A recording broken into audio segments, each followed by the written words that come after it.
Da da da da da da da da da da da. Hey guys, Tara Miller. I'm so happy to welcome you to this episode of Quilt District on the Road. I am thrilled to present this one to you. In fact, this whole series I'm doing on my visit to the Museum of Fine Arts in Boston for their Fabric of a Nation American Quilt Stories. It runs into January, so I really hope that you have the opportunity to get to Boston and see it for yourself because it is extraordinary. For example, this quilt that's on the cover of the book, which is a quite hefty exhibition catalog, well worth a little change on that. Wow, this quilt is massive, and it just takes your breath away when you walk into the gallery. Among that and other things, this is probably the only opportunity you'll ever have to see both of the Harriet Powers quilts together. So the Bible quilt from Harriet Powers lives at the Smithsonian in DC, and Boston Museum of Fine Arts owns the other one in their collection, and they call that one the pictorial quilt. And one of my episodes for this series, I will be examining those two quilts as well. In this episode, we're going to focus on the Century of Progress quilts. There were two quilts in this exhibition that were made for the Sears contest at the Chicago World's Fair in 1933. And the first one we're going to talk about is this quilt here, made by either or both Richard Rowley and or his mother Louise Rowley, but more on that later. And then we'll also talk about the Spectrum quilt, which is that gorgeous swirl that you will have seen if you've seen any pictures of the Century of Progress Sears contests for 1933 World's Fair. That's in so many of those photographs, but this is a nice up close little look at that. And then in a part 2 for this particular discussion, I will be interviewing Mary Kay Waldvogel about this quilt because she's the one who sold it to the Museum of Fine Arts. And as you may already know, she is co-author with Barbara Brackman on the book Patchwork Souvenirs, specifically about that contest, the Sears Quilt Contest of 1933. So there's a lot to cover, which is why I had to break this gorgeous experience up into several episodes. And I hope you'll join me back here for the following episodes. Enjoy this one. Thanks. So Jennifer, let's talk controversy. This quilt came to you, first of all, let's say this quilt came to you from Mary Kay Waldvogel, correct? Yes. So everyone who probably you guys already know, but Mary Kay and Barbara Brackman wrote the souvenirs, Patchwork Souvenirs, about the Century of Progress show, the contest, the Sears contest of 1933 Chicago World's Fair. And this quilt was one of the quilts submitted to that contest. And there's a bit of controversy around who might have made it. Well, as you know, we don't have very many men in the show. So, when this quilt came to our attention, and Mary Kay had already done so much great research on it, she had published and then, of course, very patiently re-explained the story of Richard Rowley's sort of coming forward as a quilt maker. Basically, he was sort of like outed by his grandson to some extent, who said, this was my grandfather's quilt when his grandson put it up for auction. Right. And but he told my father, his son, that quilting wasn't a manly thing to do. And he told the whole story that his his great-grandmother, Louise Rowley, mother of Richard Rowley, entered the quilt in the Sears quilt contest, which was, as we know, a very big deal. Huge. One of the 10,000 quilts submitted. It was obviously very special. It was obviously an original design. And it sort of makes sense that someone who, like Richard Rowley, who was an architectural draftsman, he didn't work for the company, for the firm that designed the Rainbow City that you see in the quilt. But we all know that our fields are very small, and it's very likely he had access to the designs for the Rainbow City before it was built. He's also a pretty smart guy, or he and his mother, maybe working together, were pretty smart and strategic. And this is, I'm very open to everyone who makes quilts, their suggestions about the veracity of this family story. Okay. The only building in all of the Rainbow City that you see here that is embroidered with its name is the Sears building, which of course is where this quilt was eventually shown in the summer of 1934. So I think they were thinking ahead of time that, well, if we're going to enter this in the Sears contest, we should have a little shout out for the prize fund.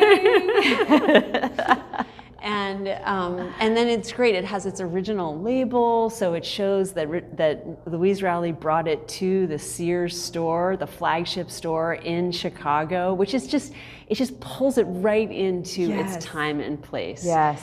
And so I'd love to hear from you, and maybe everybody. We could have like a little poll if you come and see this, which I hope everyone does. Just the carefully observed.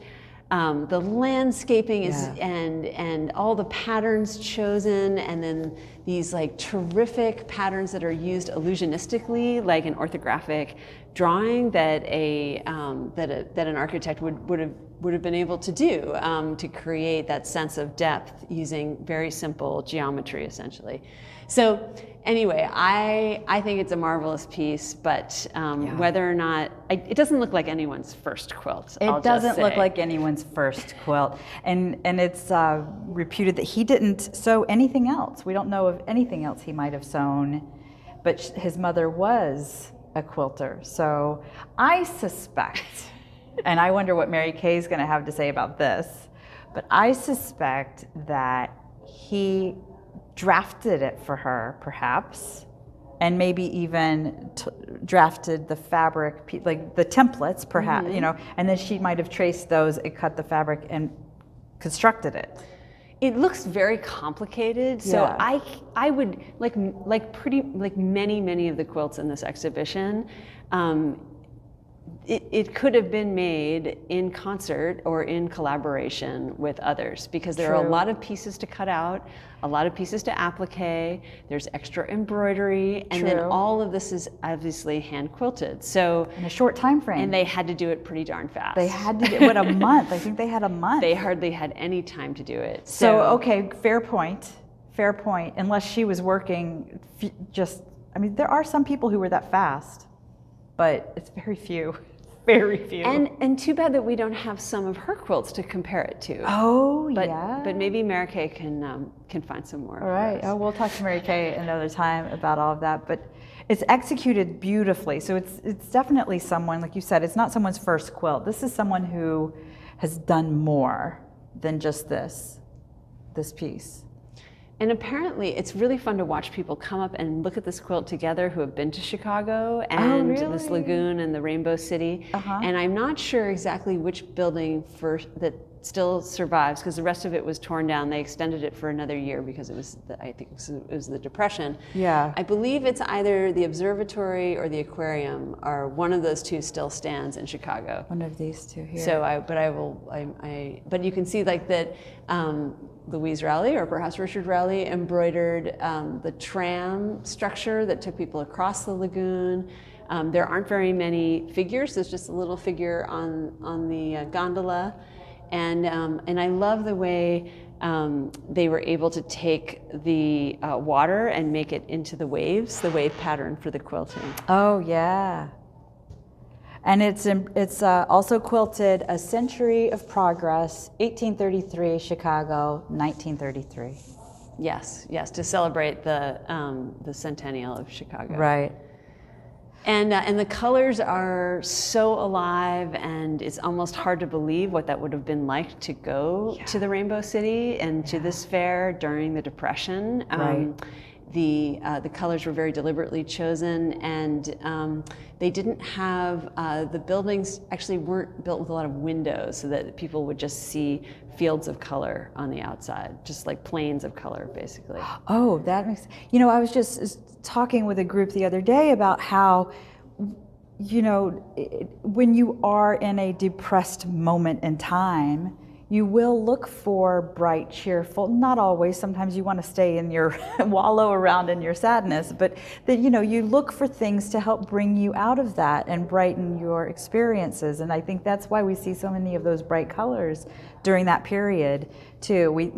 You might think that they were just going to wear drab, things, but no, that you see all of these wonderful colors that come out of the 30s during that time. And that's what's so wonderful about looking at the quilts of this period. Like this room is filled with really almost the brightest quilts are actually right here, and they were made in the 1930s through the 1960s. And people like today, people took full advantage of the materials and the visual materials at their disposal. Absolutely, absolutely. They always want to make a statement. I think even when you're making a utility quilt, even when you're not looking to make a broader social statement, you're making a statement of your heart or your soul. You're putting something of you in that you're stitching pieces of yourself into that. And so there's always that underlying statement of some sort. It might not be as loud as others, but yeah. So speaking of bright colors, let's move across the room to this other Century of Progress quilt. Yes. Yeah. Yes. Okay. So speaking of the Century of Progress, if you've ever seen photographs from that show, you've seen this in photographs, and let me tell you, there's no way those flat images do this justice. When I walked through here a little bit ago before Jennifer came in, I was looking at, I'm not touching. I was looking at these stitches. I'll show you guys a close-up of those, but it's the hand quilting on this is phenomenal. It's phenomenal. And so you were just saying to me, Jennifer, that this is still in the possession of the niece or great niece? Yes, the family still owns this incredible work of art, the Spectrum quilt, which I think is just one of the stars of, literally one of the stars in the pantheon of American quilts. Absolutely. We were so fortunate to be able to borrow it for the exhibition. It's one of very few loans that we decided to include because we wanted the show to really feature the MFA's collection. Yeah. But we felt that this just told part of the story so beautifully, and we hope people will visit and just be astounded that this was made in the 1930s, because it's a design and its colors and its execution are just, they transcend their category in time. Absolutely, absolutely. I mean, modern quilt guild, here you go. That's right. This is, yes, maybe the progenitor of the entire modern quilt guild movement. We might be standing right. We might be standing in front of that. Absolutely. I mean, it has this extraordinary movement, and as a quilter, I know when you're working with curved, cut fabric, you're working with a lot of bias, and when you have bias, the fabric kind, you have a lot of stretch, and it can get distorted really quickly. So for this to lie so flat, you guys, it lies flat or hangs flat. It's extraordinary, and it's still so bright. Yes. The great niece, her great niece, Edith Morrow Matthews' great niece, and all her family have taken extraordinarily good care of their family's quilts. And it is such a privilege to have it here as part of Fabric of a Nation, American Quilt Stories, because it's such a great story. I mean, Her husband, who was an out-of-work engineer, helped her design this, and she was obviously one of the great quilt makers of the 20th century. Absolutely, there's no question. When you see this thing in person, there's no question she was one of the greatest. And yeah, and these, just really quickly, when you guys come, because you will, come and see the show, take a really good study of the center of this thing too, with this applique starburst in the center. Yes. And just the and how she was able to insert these pieces here. And if you've ever had that many pieces of fabric come together in a point, and you're trying to get that Y seam to lie flat, you know, that's not easy. It's perfect. It's absolutely perfect. It's perfect, and she did it so many times. So many times. A lot of people would do that, say that never again. Yes. I'm not doing that again. Yes, yes. She had a vision, and she wasn't going to be daunted by those points. Did you count them? Yeah, I think she did it 16 times. 16 times. Which makes sense because it's a spectrum twice. Yeah. Yeah. Very, very. It's just a brilliant design, and just sweeps people into the space, and we're just are deeply, deeply grateful to be able to borrow it for this occasion. It fits perfectly. How about that? Was that amazing? Oh my gosh. Like, honestly, the colors in those quilts. In another upcoming episode, we'll be talking about the Gee's Bend quilts that are in this exhibition as well. And of course, remember to come back for the conversation with Mary Kay, which is part 2 of this Century of Progress focus. And just keep watching that YouTube, because I have several of these episodes coming about this whole Museum of Fine Arts exhibition. And get yourself up to Boston, because, honestly, you can't miss it. You just can't. Thanks for joining me. Talk to you soon.